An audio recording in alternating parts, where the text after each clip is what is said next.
My roommate asked how her new dress looked. I stared too long. She smirked. Want a better look? The evening started like any other. I was sitting on the couch in our apartment, pretending to watch television while scrolling through my phone. My roommate, Emma, had been getting ready in her bedroom for almost an hour. We had lived together for 8 months. 8 months of shared grocery lists, arguments over dirty dishes, late-night conversations, and pretending we didn't notice the little things about each other that were becoming harder and harder to ignore. Emma was my roommate, and unfortunately for my peace of mind, she was also the woman I was slowly falling for. I had never told her. I wasn't even sure I wanted to admit it to myself. Then her bedroom door opened. "Hey," she called. I looked up, and forgot what I was about to say. Emma stepped into the living room wearing a new dress. It was elegant without trying too hard, and somehow it made her look completely different from the woman I saw every morning drinking coffee in an oversized sweatshirt. She turned around once. "So?" I stared. She raised an eyebrow. "Well?" I realized I had been looking at her for far too long. "Sorry," I said quickly. "You look really nice." She smiled. "Just nice?" I swallowed. "No, you look beautiful." Her smile became smaller, but more meaningful. "Really?" "Yeah." She took a step closer. "Then why were you staring?" I laughed nervously. "I wasn't staring. You absolutely were." "I was thinking." "About?" I looked away. "Nothing." She crossed her arms. "That's not an answer." I could feel my face getting warm. Emma laughed softly. "You're terrible at hiding things." "I don't know what you're talking about." She walked toward the mirror near the hallway and looked at herself. Then she looked at me through the reflection. "Want a better look?" I froze. She turned around with a playful smile. "I'm kidding." But something about the way she said it made my heart beat faster. "You're dangerous," I said. She laughed. "Maybe you're just easily distracted." "Maybe." There was a pause. A strange one. The kind where both people suddenly realize the conversation has become something different.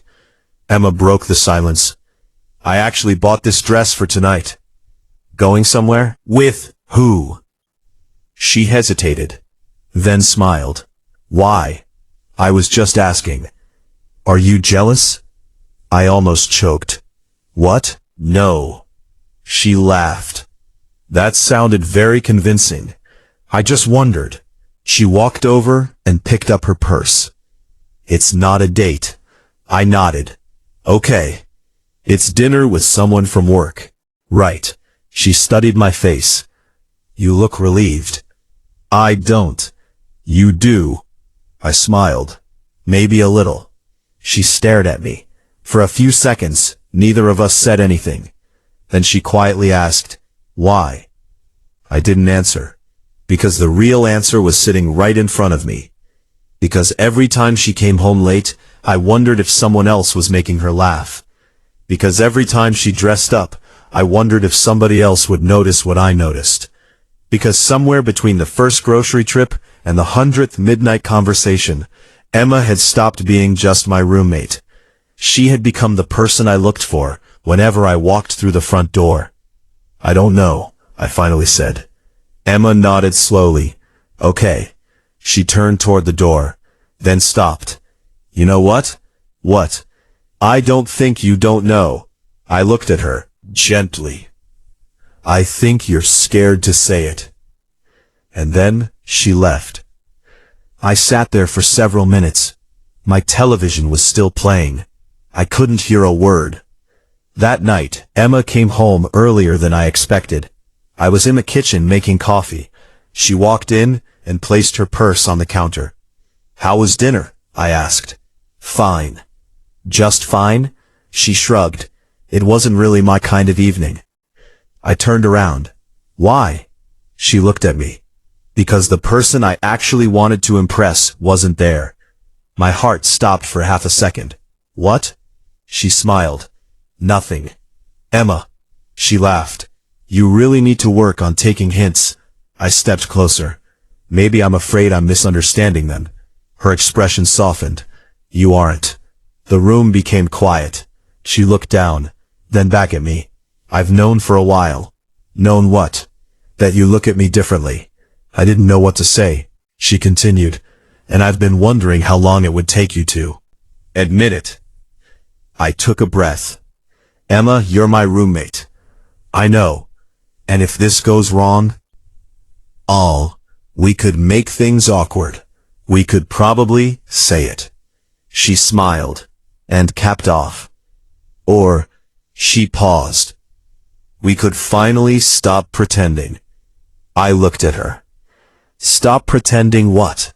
She stepped closer. That there's nothing between us. I couldn't help smiling. Was the dress part of the plan? She laughed. I looked at her. Smiled. When you asked if I wanted a better look, I already knew the answer. I shook my head. You're impossible. And you're slow. We both laughed. Then she became serious. I don't want some dramatic movie moment, she said. I just want honesty. I nodded. Okay. What are we doing here? She said. Honesty. I looked directly at her. I like you. Her smile appeared slowly. I know, you don't understand. I took another breath. I really like you. She didn't say anything. She simply reached for my hand. Good. I smiled. Good? Because I really like you too. For the first time in months, neither of us tried to hide what we were feeling. There was no dramatic kiss. No perfect movie soundtrack. Just two people standing in a kitchen, finally admitting something they had both known for a long time. And somehow, that felt better. The next morning, everything looked the same. Same apartment. Same coffee machine. Same two mugs sitting beside the sink. But something had changed. Emma walked into the kitchen, wearing an oversized sweatshirt. She looked at me. Well? I smiled. You look beautiful. She laughed. You don't even need to stare anymore. I know. She grabbed her coffee. Good. But what? She smiled. Maybe you can still take a better look sometimes. I laughed. Deal. And that was how our relationship changed. Not because of a perfect date. Not because of a dramatic confession. But because one evening, my roommate asked me how her new dress looked. And I stared just long enough for her to realize what I was too afraid to say. Sometimes, the person you're looking for isn't someone new. Sometimes, they've been standing beside you all along. You just need the courage to finally look at them honestly.